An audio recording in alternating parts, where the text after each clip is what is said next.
Welcome to Mindful Moments. Nourish your mind on the go. This audio uses AI narration to present our original book analysis.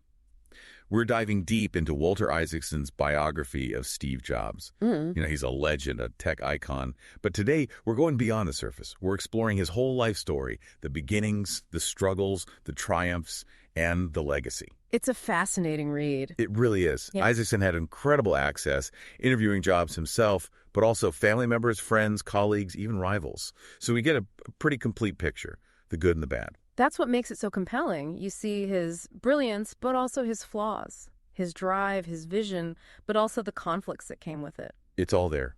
So let's rewind all the way back to the beginning. Jobs, born in San Francisco, given up for adoption, ends up with Paul and Clara Jobs, living in Mountain View. In the heart of Silicon Valley. Talk about being immersed in tech culture from day one. What do you think? What impact did that have on him? Well, imagine growing up surrounded by that energy, that innovation. Even as a kid, Jobs was exposed to electronics. His dad, a machinist at a laser company, taught him about craftsmanship. It's amazing how those early lessons stick with you. Jobs always emphasized craftsmanship, even in the parts you can't see. That attention to detail. Right. It's in the DNA of Apple products. There's that famous story about Jobs when he was just 12, needing parts for a frequency counter. He looks up Bill Hewlett, the founder of HP, in the phone book and just calls him. That's incredible. 12 years old. What confidence, what resourcefulness. I love that story. And then there's the one about the carbon microphone. Oh, right. Young Steve insists it'll work without an amplifier. His dad's like, no way. But Jobs proves him wrong. And it was a turning point. He realizes he's, smarter than his parents. Which, creates this sense of separateness. Exactly. It fuels that drive to prove himself, to push boundaries. You see it throughout his life, this need to be exceptional, to do the impossible. It's almost like a defining characteristic. We see it in those early years. And of course, it plays a huge role in his journey with Apple. But first, high school. He meets Steve Wozniak. There it is, the other half of the Apple story. Wozniak, the engineering genius, Jobs with the vision, the marketing savvy. It was a potent combination. A partnership made in, maybe not heaven, but certainly in a techie's paradise. Together they build the Blue Box, a device to make free long-distance calls. A little bit of rebelliousness, a little bit of mischief. Definitely. Yeah. But Jobs wasn't just about tech. He had this fascinating mix of influences, this blend of tech and counterculture. He drops out of Reed College, travels to India, experiments with LSD, gets into Zen Buddhism. It's almost like he was searching for something, some deeper meaning. And those experiences, they inform his vision for Apple. You can see the connections. The calligraphy classes he audited, they influenced the Mac's beautiful typography. And his exposure to Eastern spirituality, that sense of minimalism, of intuition, it all played a role. He saw the potential to blend technology with art, with spirituality. To create products that weren't just functional, but also aesthetically pleasing, even inspiring. He wanted to make technology beautiful, accessible, almost human. Right. That's what set him apart. He understood that technology had to connect with people on an emotional level. But of course, his personality, that intensity, the drive, it wasn't always easy for those around him. It could lead to conflict, to clashes, especially within Apple. He was demanding, a perfectionist. He had this reality distortion field, they called it. He could bend reality to his will, but it also created a lot of tension. And that tension would eventually lead to, a pretty dramatic turning point in his story. It's 1985. Jobs is out, forced out of Apple, the company he built. You'd think that's the end, right? Game over. Not quite. He bounces back, starts 2 new ventures, Nexty, a computer company, really ambitious stuff. And then there's Pixar. Talk about a comeback story. But back then, it was just this small animation studio, right? It was. Jobs bought it from George Lucas, saw something special in their computer graphics work. He was always ahead of the curve, spotting those trends before anyone else. That's true. He had that vision, that intuition for what was next. But Nexty, the computer company, that was a different beast. Totally. High-end workstations, powerful stuff, not a commercial success. But the technology, it was groundbreaking. Laid the foundation for a lot of what we use today. It's almost poetic, isn't it? These 2 separate paths, Nexty and Pixar, they seem so different, but they both lead him back to Apple in a way. They do. It's like those experiences outside of Apple, they were crucial. At NXT, he learns to collaborate, to delegate. It's a smaller team. He has to adapt. Right. He's not this all-powerful figure anymore. He has to compromise to work with others. A humbling experience, maybe? Maybe, but valuable. And then at Pixar, he sees the magic that happens when you give creative people freedom, let them experiment, let them play. It's a different kind of leadership, right? Trusting in your team, nurturing that talent.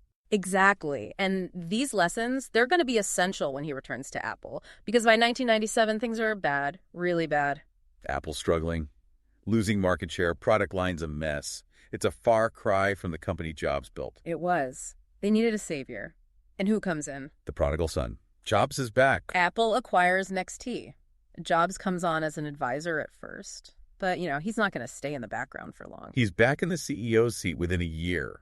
What does he do? How does he even begin to fix this mess? Focus. He streamlines the product line, kills off projects that are going nowhere, refocuses on what Apple's good at, design, innovation. And then, boom, the iMac. This colorful, playful computer. It was a breath of fresh air, wasn't it? It was a bold statement, like we're back and we're doing things differently. It was a hit, a huge success, the beginning of Apple's resurgence. But Jobs had bigger ambitions. He wasn't just thinking about computers anymore. He wanted to create an ecosystem. Devices and services, all working together seamlessly. Music, photos, videos, everything accessible anywhere. It was a vision of the future, wasn't it? The world we live in today, in many ways. Absolutely. And that vision, it leads to the iPod in 2001. This tiny device revolutionizes how we listen to music. It was more than just an MP3 player, though. It was about the whole experience. Yeah. The iPod, iTunes, the store, all working together. That integration, that control over the hardware and the software, that was key. It created a seamless user experience that no one else could match. And it was wildly successful. But Jobs, he never rests on his laurels, does he? He's always pushing forward, always looking for the next big thing. That's what drove him. And the next big thing, it was even bigger than the iPod. He sets his sights on the mobile phone market. The iPhone. Launched in 2007. It changes everything. A phone, an iPod, an internet communicator, all in one. They took a huge gamble. No physical keyboard, just a touchscreen. A radical move at the time. And it paid off. Big time.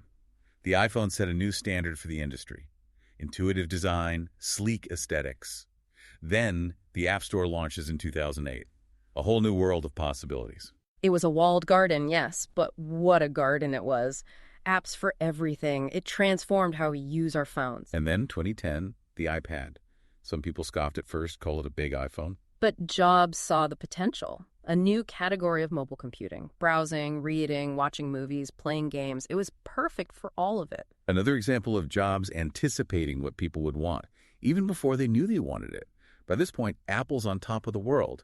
Most valuable company. Groundbreaking products, setting the trends. It's a remarkable comeback story. Truly remarkable. But this journey, it's not a happy ending. Jobs is battling health issues. His time is running out. It's hard to imagine, running a company like Apple while going through something like that. It must have been incredibly difficult, but he never let it show, at least not publicly. He was diagnosed with pancreatic cancer in 2003, had surgery in 2004. I read that he initially tried alternative medicine. Yeah, he did.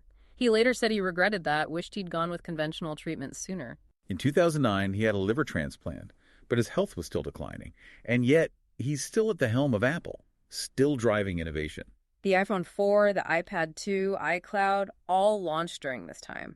He was even deeply involved in designing Apple's new headquarters, that incredible spaceship-like building. It's almost like he was racing against time, trying to get as much done as possible, trying to build that future. He envisioned, a world where our digital lives are seamlessly integrated. Right, where everything's connected, accessible from any device. And he was willing to fight for that vision. Remember when he banned Flash from iOS devices? Oh, yeah, big controversy. But he was convinced it was holding back the mobile web experience. He didn't care about being popular. He cared about being right. And often he was. He had that uncanny ability to see the future, to anticipate what people would want even before they knew it themselves. Of course, he had his critics, too. The clashes with Google over Android, accusing them of copying Apple's ideas. He could be ruthless, there's no doubt about that. But he was also brilliant, a true visionary. In August 2011, he steps down as CEO. Tim Cook takes over. Jobs becomes chairman, but it's clear his health is failing. 6 weeks later, on October 5, 2011, he passes away. He was only 56. Way too young. The world mourned the loss of a true icon. He left behind an incredible legacy, groundbreaking products, a company that continues to push boundaries, and a world forever changed by his vision. His story is inspiring. It's a reminder that one person can truly make a difference. That passion, determination, and a bit of that reality distortion field can take you pretty far. If you want to delve deeper into this incredible life, we highly recommend Walter Isaacson's Biography.